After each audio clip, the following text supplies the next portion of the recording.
Abarai aokora sorgongo rwa Western bakoragwa no monogerio monene Moses Wetangula nigo baikirana Samatanga yokomoine nyagusira Patrick Wangamati ase kaunti ya Bungoma. Baukwana nigo bagikiria siasa Samatanga na kugania nyagusira koegwa Esco. Nanya nabo nigo baenekia gusira Dr. William Ruto ase ntunda ya kabere. Elio gusirwa asikirgo kyoborai bwense aso mwaka gwechirubere emerongetatu nebere. Sisi katika nafasi tulio nayo hatuna wakati wa kugombana na wenzetu kwa matanga au pahali popote.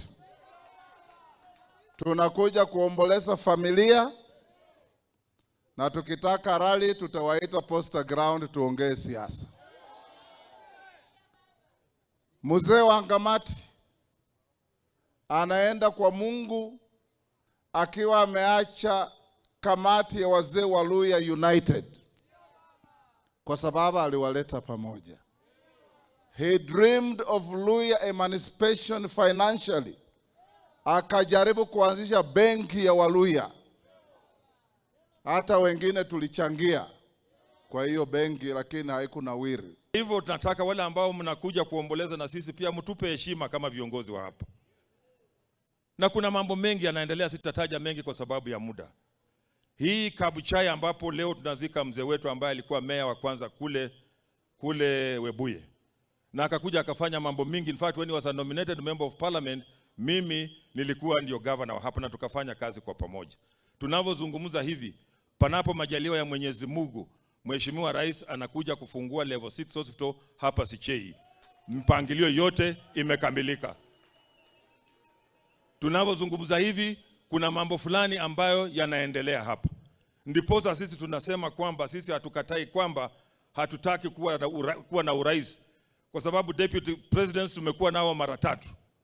Kwa hivyo ile tunaona tunataka kuwa na rais sisi, hata wakati ule ukikuja wa 2032 tusaidie Mheshimiwa Ruto wakati huu kwa 2 term, alafu 2032 tujipange moja wetu kutoka Western Kenya aweze pia kuwa rais wa Jamhuri yetu ya Kenya. Hivyo ndio tunapanga, na tunasema hivyo kwa sababu ya ile maendeleo ambayo tunaendelea kuona. And if there is anything that we want to discuss as leaders, it has been bad manners huko nje, Bishop, kwamba watu wamegeuza matanga ya shujaa kama huyu, mzee wa hekima kama huyu, jasiri wa kisiasa kama huyu, kuwa ulingo wa siasa ya kutusiana maneno.